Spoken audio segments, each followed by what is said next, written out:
A continuación, Quito con Marjorie. Clasificación A. Apto para todo público. Las opiniones vertidas en este espacio por la producción y dirección del programa son de exclusiva responsabilidad de sus autores y de quienes intervienen en ellos.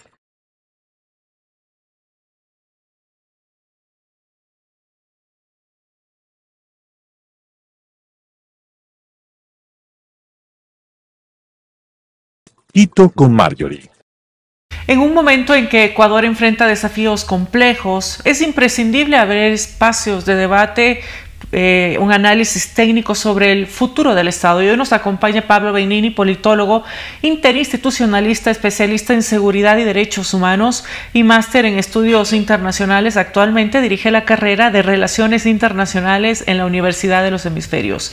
Y con Pablo abordaremos los dilemas de la gobernabilidad, la tensión entre seguridad y democracia y el lugar que ocupa el Ecuador en un escenario internacional marcado por la multipolaridad y la incertidumbre. Bienvenido, Pablo. Muchas gracias por acompañarme. Gracias, Marjorie. Un gustazo estar aquí. Muy amable por la invitación. No, muchas gracias a ti por acompañarnos. Y quería comenzar hablando un poquito de América Latina, ¿verdad? Sobre gobernabilidad. Estamos marcados por una débil institucionalidad histórica. Desde el retorno a la democracia hemos enfrentado constantes rupturas en nuestra continuidad política, Pablo. ¿Cuál consideras que es el principal desafío estructural de la gobernabilidad que actualmente tiene nuestro país? Gracias otra vez por el espacio y la pregunta que viene al caso, por supuesto. Creo que en el caso, es verdad lo que estás mencionando, ¿no? Claramente, el Ecuador ha tenido una historia política bastante compleja y creo que la cultura política ecuatoriana no se ha afianzado de sus instituciones ni ha logrado madurar en la medida en la que esperásemos. Yo comenzaría por ahí. Creo que es un tema de cultura política y de entender desde el punto de vista ciudadano que nuestras vidas de alguna manera deben articularse también con la autoridad política del país, ¿sí? Es un tema histórico, un bagaje histórico interesante el que tiene el ciudadano ecuatoriano. Nuestro regionalismo responde a unas causas históricas determinadas. Y mientras no conozcamos ese pasado y sepamos proyectarlo al presente con aras a comprender el futuro, será muy difícil que salgamos de esa dinámica. Yo creo que pasa por conocer nuestra historia, entender cuáles son nuestras debilidades sociales y fomentar una cultura política más colaborativa, ¿no? Y este rol y todo esto pasa por las instituciones. Correcto. De hecho, por las instituciones y por formalizar instituciones perduraderas en el tiempo. ¿Por qué digo esto? Porque una de las grandes falencias que tenemos, tú lo sabes mejor que yo por lo que haces, es que el Ecuador debe madurar políticas de Estado más que de gobierno. Y que no se malinterprete lo que estoy diciendo, porque el juego democrático implica que necesariamente el gobierno de turno tenga derecho a tener influencia sobre las instituciones, es evidente, pero no sobre la estructura fundamental del Estado. Yo creo que madurar el Estado ecuatoriano sería bueno, ¿no? Hacer que tenga bases sólidas y que tengamos políticas determinadas de Estado frente a uno u otro escenario nacional o internacional, mantenernos en una postura firme, ¿no? Como estoy contigo, quiero hablar desde términos académicos y por eso quería hablar sobre la teoría del institucionalismo histórico, que sostiene que las reglas formales e informales que rigen el comportamiento de los actores se arraigan y moldean en el comportamiento futuro del Estado. Correcto. ¿Consideras que Ecuador ha logrado desarrollar instituciones con capacidad de resistir presiones coyunturales o seguimos bajo la lógica de personalismo y captura institucional? La pregunta viene a colación. No nos metamos demasiado en términos académicos. Entonces, que a veces nos complicamos a veces con una terminología sumamente compleja y no es necesario. Mira, pensemos en algo, y es que cintabas el regreso a la democracia, ¿no? que es un evento histórico importante para nosotros. Cuando el Ecuador regresa a la democracia, toma en cuenta que la estabilidad política del Ecuador no ha sido perduradera en los últimos años. Es decir, ese regreso a la democracia no ha garantizado efectivamente un juego democrático en el amplio sentido de la palabra. Comencemos diciendo eso, en primera instancia. Otra cosa importante es responder a tu pregunta. Yo creo que no. El Ecuador no ha conseguido madurar una cultura política de estabilidad todavía, porque sus instituciones no han conseguido consolidarse a lo largo del tiempo. Ese es uno de los grandes problemas que estamos viviendo todavía, ¿no? Que lo sufrimos en el día a día. Pero eso pasa, te repito, por comprender nuestra historia también, que es compleja, la manera en la que son, desde la teoría de conjuntos sociales, ¿no? La forma en la cual fuimos fundados, cuáles son las características de los fundadores políticos del Ecuador como tal, ¿no? Y cómo esa cultura no ha conseguido lo que estamos esperando. Yo conversaba con los colegas de la universidad, ¿no? Y hablábamos acerca de cuál es la forma de gobierno ideal. Pues no hay una forma de gobierno ideal determinada, pero quizá la mejor democracia sea la que se adapta a la realidad que intenta normar, ¿no? No es la misma la democracia suiza que la nuestra, ni que la colombiana, ni la estadounidense. Entonces quizá una forma de abordar estos temas de manera más efectiva sea comprender que la democracia es una excelente forma de gobierno, pero debe adaptarse a nuestras instituciones, ¿no?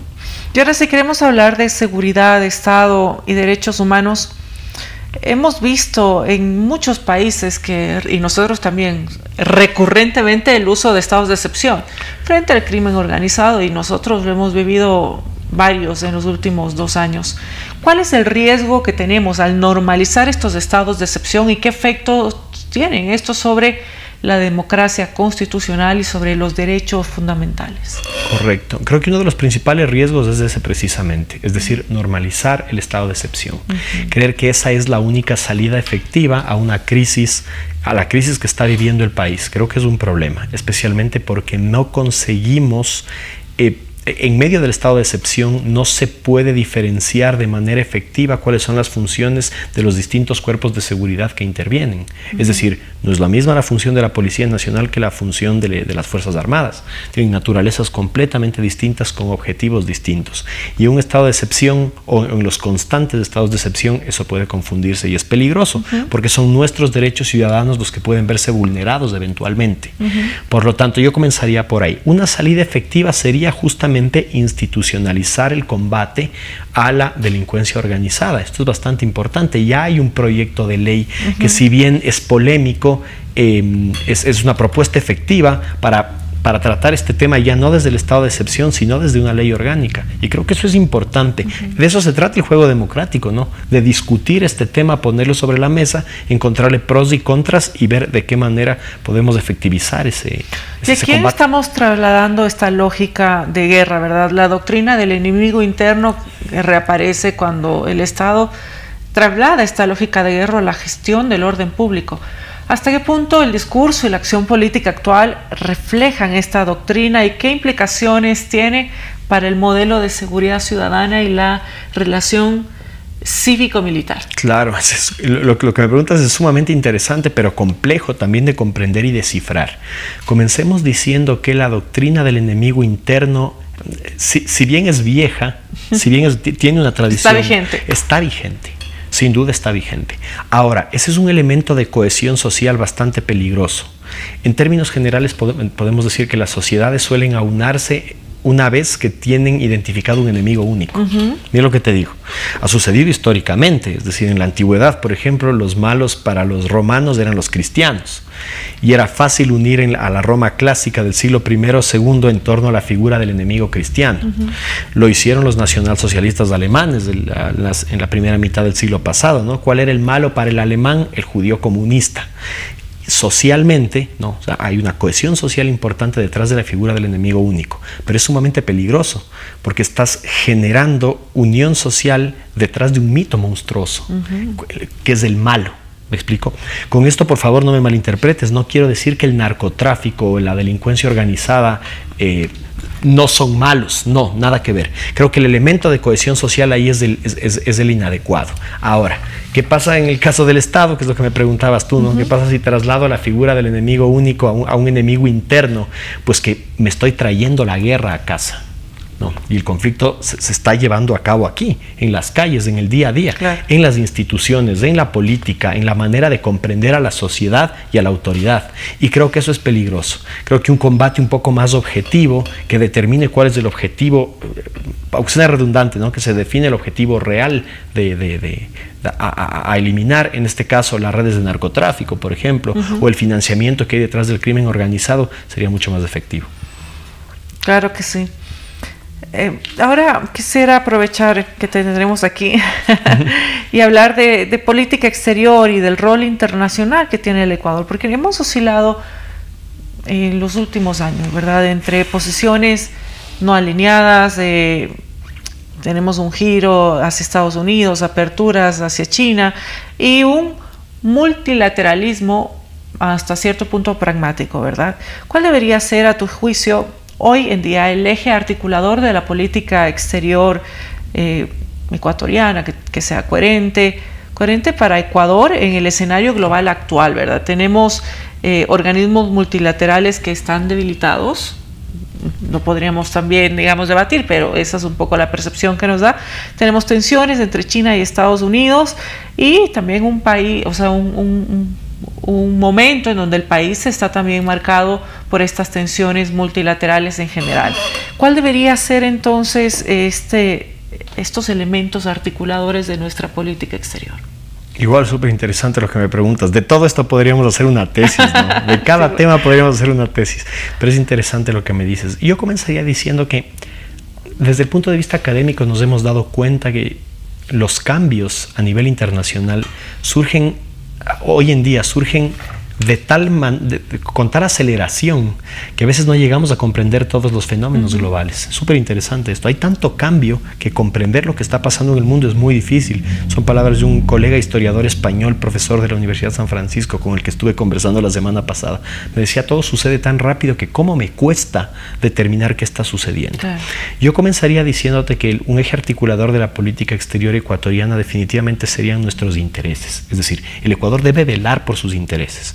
Tampoco que se me malinterprete, eso no significa que nos vamos a ir en contra de principios internacionales fundamentales, ¿no? Como principios humanitarios, por ejemplo, o la cooperación internacional, o propiciar la paz en el mundo, nada que ver. Pero deberíamos comenzar a pensar en qué nos beneficia a nosotros. Yo incentivaría mucho las relaciones vecinales, que a veces las tenemos olvidadas. Al fin y al cabo estamos entre Colombia y Perú, creo que es importante. Intentar incentivar también nuestras relaciones regionales tan desgastadas por todo lo que pasa. Volvemos a los personalismos, ¿no? Tenemos esa lógica aquí en América Latina, que la política exterior a veces es tan personalista que cuando cambia uno u otro presidente o se oscilan las ideologías, perdemos toda la lógica institucional que hay detrás. Yo creo que es importante. Si algo nos enseñan los grandes organismos multilaterales que están funcionando en el mundo, es que debemos olvidar personalismos y pensar en objetivos de intereses comunes, que de hecho los hay. Comercio, cooperación, seguridad, mira lo que te digo. Algo nos enseña la Unión Europea con aciertos y errores. Nos enseña que colaborando nos va mejor que la cultura colaborativa es mucho mejor que la conflictiva. Creo que es un principio fundamental. Yo me iría por ahí. Pero claro, ahora tenemos un giro importante. Mencionabas Estados Unidos, ¿no? Importante la cercanía, incluso personal, que llega a tener el presidente Noboa con los Estados Unidos por varias razones, y me parece un socio comercial importante por todo lo que está sucediendo, pero eso no significa que el Ecuador deba ¿cómo se dice? Deba olvidar a otros socios, ¿no? Hay que diversificar un poco también nuestra matriz de cooperación. Lo que es importante. Claro, una cosa no excluye a la otra, ¿verdad? Totalmente de acuerdo, claro. Y hoy tenemos más bien un sistema internacional que parece anárquico. Necesitamos, tú hablas de reglas comunes, de mirar a todos. Sin embargo, los estados pequeños como nosotros suelen tener poca capacidad de incidencia. ¿En este escenario es viable una política internacional realmente activa o estamos así como condenados a ser menores receptores de una agenda global e internacional? Para responder lo que nos planteas aquí, yo iría por temas. Es decir, creo que hay temáticas en las cuales el Ecuador tiene más proyección. En unos temas tiene más proyección que en otros. Yo separaría eso, me parece importante. Por ejemplo, el combate al crimen organizado, sin duda, es un pilar fundamental de todas las agendas internacionales, de todas. Ahora mismo sabemos que la delincuencia organizada es transnacional y que tiene que ser combatida en términos transnacionales. Es decir, yo no puedo pensar en eliminar las causas estructurales del crimen organizado solo desde el Ecuador, nada que ver. Hace poquito tuve un conversatorio con nuestra canciller, Gabriela Sommerfield, y el embajador italiano, y le preguntábamos al embajador qué recomendación nos da, que le ha dejado, ¿no? toda la historia del combate de Italia contra el crimen organizado, ¿no? Que hay que aprender, y él nos decía, hay que pensar en equipo. porque esto se gana en equipo o se pierde en equipo definitivamente. Entonces el combate al crimen organizado es un tema que se debe hacer en equipo, ¿no? En términos internacionales, sin duda. El Ecuador debe buscar socios comerciales importantes para todo lo que está haciendo y quiere hacer, y creo que esta gira, la reciente gira del presidente Noboa, ha sido un acierto. Si me preguntas, no se ha posesionado formalmente, pero en los últimos mesecitos de su gobierno creo que ha hecho algo importante, ¿no? Esta apertura a espacios de negociación. Las relaciones internacionales son relaciones, y para eso debes relacionarte. Claro. Creo que estos viajes me parecen no dar por sentado nada, uno tiene que hacer que las cosas ocurran. Por supuesto, mira lo que pasa ayer o antes de ayer, ¿no? El presidente Trump en Arabia Saudita, una cosa que en los 90 hubiese sido inconcebible. Hoy en día se ha formalizado un acuerdo internacional en materia de transferencia energética, de información, de desarrollo, por más de 600 mil millones de dólares, una cifra pero exorbitante. Yo creo que Trump está viendo también cuáles son sus otras posibilidades de cooperación, y creo que de eso hay que aprender. El Ecuador no tiene por qué buscar mayor incidencia, como no pensar en convertirse en una potencia internacional, pero sí en ampliar su ámbito de influencia, ¿no? En materia turística, económica, educativa, por supuesto, tecnológica y demás. ¿Qué podemos decir sobre democracia y cultura política? Podríamos destacar la importancia del control político, el diálogo informado, la rendición de cuentas, pero ¿qué tipo de cultura política está dominando hoy en nuestro país? ¿Una deliberativa, una clientelar o una basada en el enfrentamiento y en la desinformación? Lo último que mencionas quizás sea lo más acertado, ¿no? La desinformación. Sí, pero no hablemos de desinformación, sino de sobreinformación mal procesada. Ok. ¿Ya? Quizá nos hace falta fuentes oficiales. Por ejemplo, es importante, ¿no? El tema de las fuentes oficiales juega un papel fundamental en la capacidad de gobernar. La gobernabilidad democrática pasa por mantener informado a la autoridad y porque la ciudadanía esté correctamente informada. Acuérdate que la información informal suena redundante, pero en realidad no lo es. Gana espacio en esos lugares a los cuales el Estado no llega. Si no le mantienes informada adecuadamente a la población, vamos a buscar otras fuentes de información, tantas veces informales y que nos hacen tanto daño, en todo sentido, frente a una conmoción social, frente al combate al crimen organizado, por poner otro ejemplo, frente a la cooperación internacional, frente a la acción gubernamental. No solo basta realizar la acción como tal, hay que saber informar a la ciudadanía qué se está haciendo. Es tan importante. Entonces, el manejo de la comunicación a mí me parece fundamental. De ahí que la cultura política ecuatoriana tiene que avanzar hacia la concertación. Yo creo que todavía no tenemos cultura de colaboración. Mira cómo está estructurada ahora la asamblea, ¿no? Ya se habla de una mayoría que podría favorecer al Ejecutivo, sí, pero es especulativo, porque el día de mañana esas estructuras, esa conformación puede ir cambiando poco a poco. Pero más allá de cómo se vaya conformando políticamente, es importante que nuestros asambleístas tengan esta cultura de colaboración. Es decir, más allá de tu postura política y la mía, creo que hay temas en los que podemos coincidir y deberíamos trabajar en ellos, ¿no? Entonces, tenemos una cultura política que es una combinación, ¿verdad?, entre clientelar, acostumbrada también al enfrentamiento, es decir, lo que hablamos, el enemigo. Totalmente. También genera y además se asienta aún más en los clivajes, ¿no?, que ya tenemos marcados, y en la desinformación. ¿Cuál puede ser una buena práctica desde los actores? Actores en toda la cultura política, los actores cada vez son más, ¿no? Creo que todo el mundo participa un poco más de la política, consciente o inconscientemente. Como profesor es evidente que yo tengo que estar a favor del tema de la juventud. De la academia y la juventud. La academia y la juventud, la generación de conocimiento desde el diálogo. Mira, te voy a decir algo que a veces parece tan obvio que se está olvidando. Y es que todo diálogo debe ser dialógico. Es decir, todo diálogo debe ser dialógico. Significa que tus ideas, que es mejor una síntesis de tus ideas y las mías que solo de las mías o solo de las tuyas. Y eso hay que comprenderlo en la academia. Y es complicado a veces, ¿no?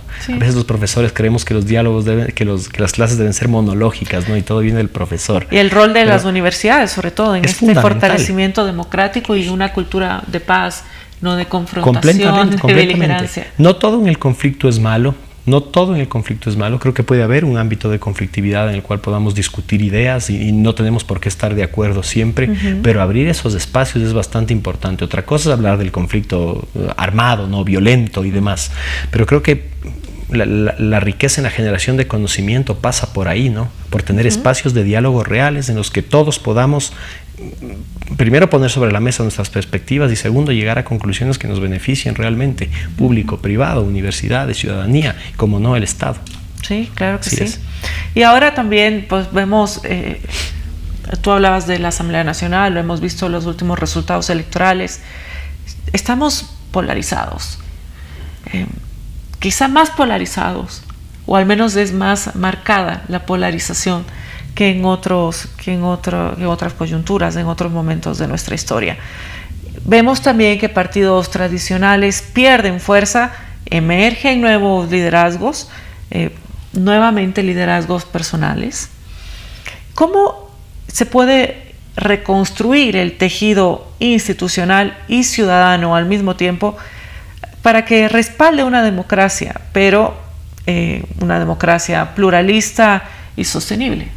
Ya no con estos vicios que venimos arrastrando que hemos venido cargando hasta ahora. Mira, te voy a hablar de dos aspectos en los que se podría trabajar. Primero en el rol de líder, en el rol de liderazgo, y luego el rol del liderado. Okay. Creo que es importante que el liderado comprenda que hay que dejarse liderar también.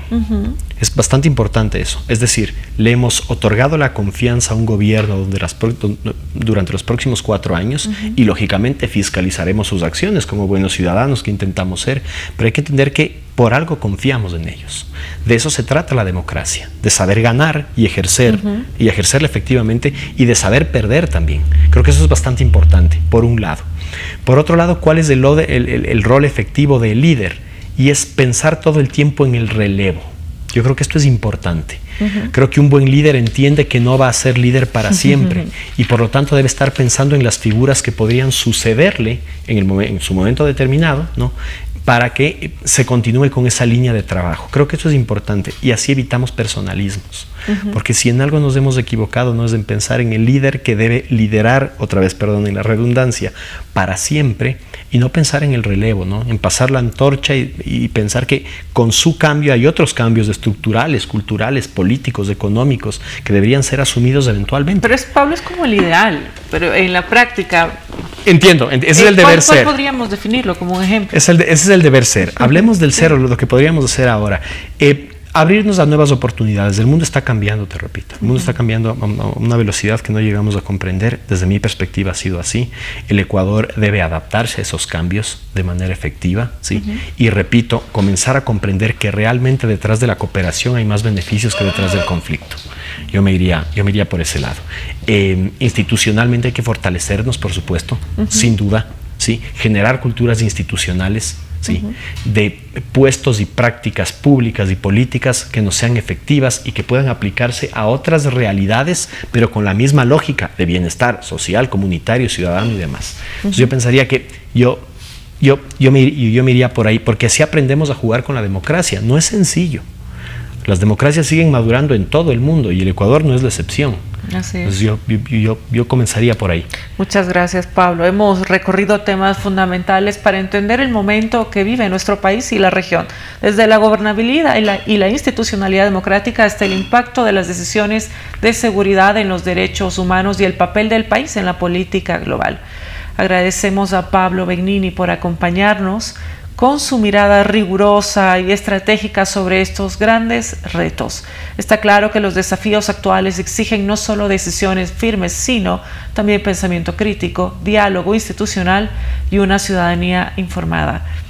Nos reencontraremos en una próxima edición para seguir construyendo espacios de reflexión desde la técnica, la política y el compromiso con el país.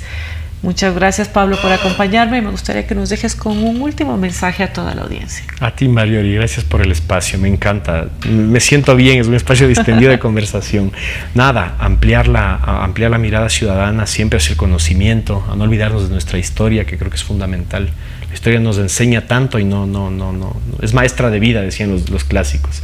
Nos sigue enseñando, no olvidarnos de ella, que es un pilar fundamental de cómo nos constituimos como sociedad. Entonces yo comenzaría por ahí. Agradecerles por el espacio y sabemos que sepan que desde la academia, desde la universidad, estamos a las órdenes en el ámbito público y privado. Gracias. Muchas gracias, Pablo. Amigas y amigos, soy Marjorie Chávez. Hasta la próxima semana.